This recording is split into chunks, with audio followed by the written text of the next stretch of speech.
Hey now, welcome to the Phillips Fam Baby Journey. I am Requill Phillips for all of you new family members. And yeah, I called y'all family because I know you're going to go ahead and do me the favor of hitting that subscribe button to join the family.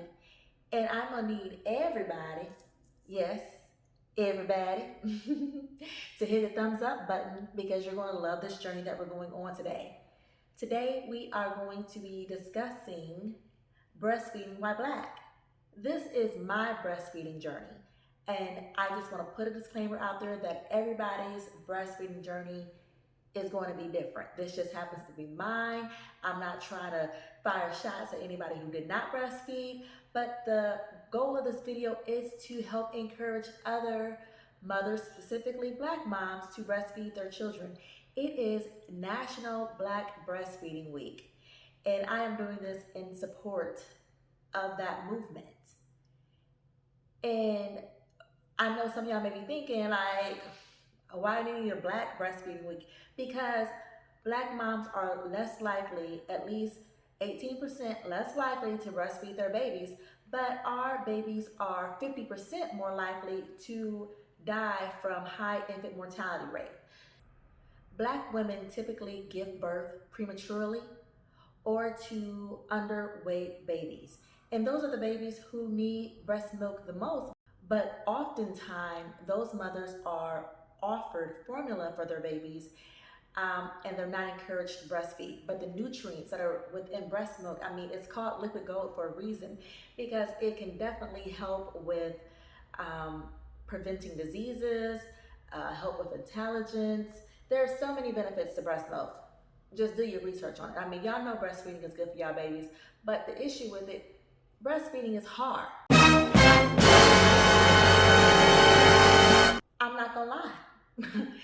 and that's what we're gonna get in today. So when I first had my baby Legacy, I did a video on YouTube called Mom Blues. And that was the first month of me being a mom.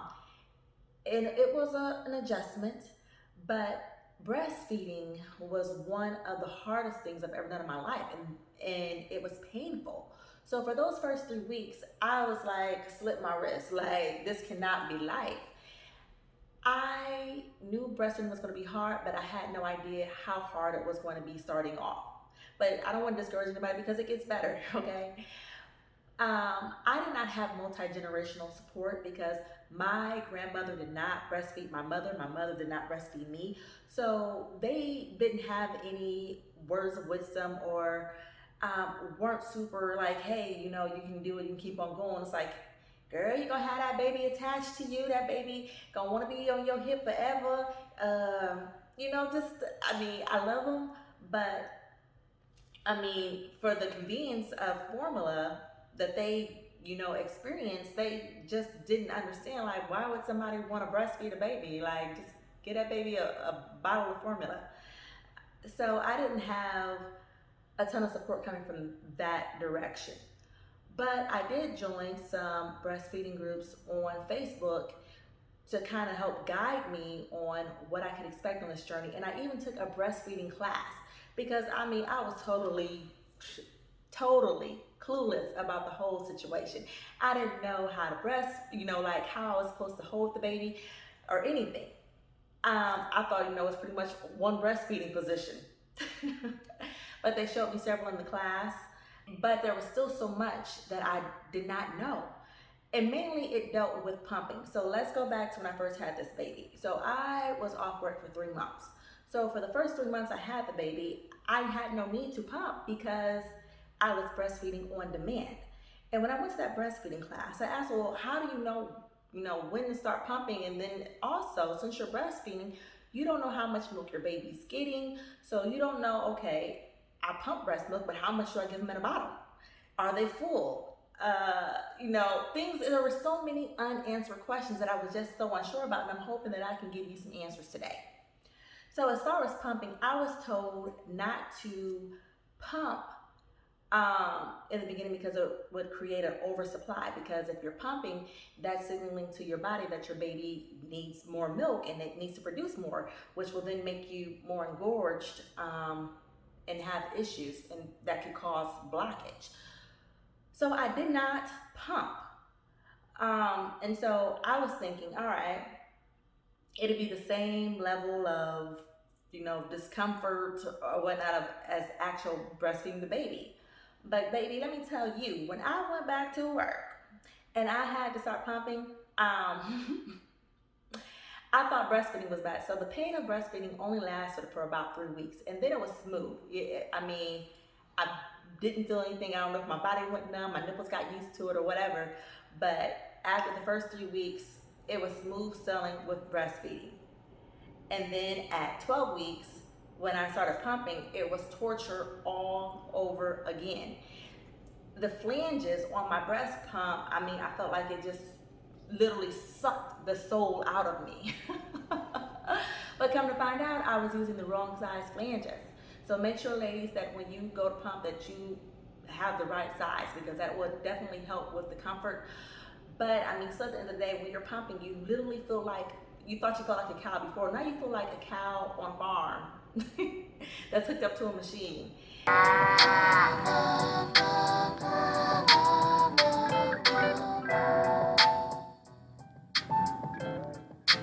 And I thought I hated breastfeeding initially, but I definitely hated pumping even more, okay? So it's like we went from, oh, I'm not gonna, be at home with my baby all day just breastfeeding, I can give him these bottles, to now I'm pumping and I have to pump a lot to produce enough milk for my baby to eat. And I was getting discouraged because I belong to those breastfeeding groups, and I see moms with whole freezers full of milk talking about, they were able to donate 800 ounces, and, when they pump, they're getting, 20 to 30 ounces in a session. And I'm like, huh? How? Like, what do I need to be eating? What do I need to be doing so that I can produce that amount of milk? Because I myself, when I pumped, on average, I would need to pump at least 4 to 5 times, and I was producing no more than like 5 to 6 ounces per pump session. And my baby needed about 24 to 30 ounces of breast milk a day. So it felt like I was pumping around the clock at work. Every time I was getting into something like getting the groove, it was like, whoop, we need to stop and go pump. Now that is going to be one of the first roadblocks to a lot of Black moms for breastfeeding. Luckily, I have my own office at my job, so it's no deal. No big deal. I just close the door and do what I need to do. Depending on what occupation you are in, you may not have that luxury. You may have to pump in a bathroom. You may have to try to pump in a manager's office. You have to pump in a space that's not your own, and that would discourage me from breastfeeding. Somebody walking in on me. I need you guys to advocate for your workplaces to give you a secure, clean, quiet place where you can go pump. I mean, there are laws in place where companies need to at least give moms 1 year to pump their milk and give enough time for those breaks. So if your company is not giving you that opportunity, make sure that you do your research on the laws in your area, because there is a law, and bring it up to them, and they will need to create you a room so that you can do what you need to do. Hopefully you don't need to pump as much as I did, and hopefully you're one of those oversupplier moms. But for us regular, producers, I mean, it is a task. And so a lot of women were able to pump enough milk to freeze before they went back to work. I did not have that luxury because I was pretty much producing what my baby ate. If I pumped, my baby needed that bottle. So I've never had a freezer stash. Like at most, like I'll be able to, possibly have like 3 bottles that I could store because my baby needed that milk. And so overall, like you're like, dang, you're supposed to be encouraging us to breastfeed. I am, but I'm also giving you the real of what it takes. Initially, my goal was to breastfeed for 6 months. I was able to breastfeed for a year, thankfully. Now granted, I breastfed pretty much exclusively up until 6 months with just breast milk, but after that, I did start putting in a little bit of formula into the supplement because I wasn't producing enough.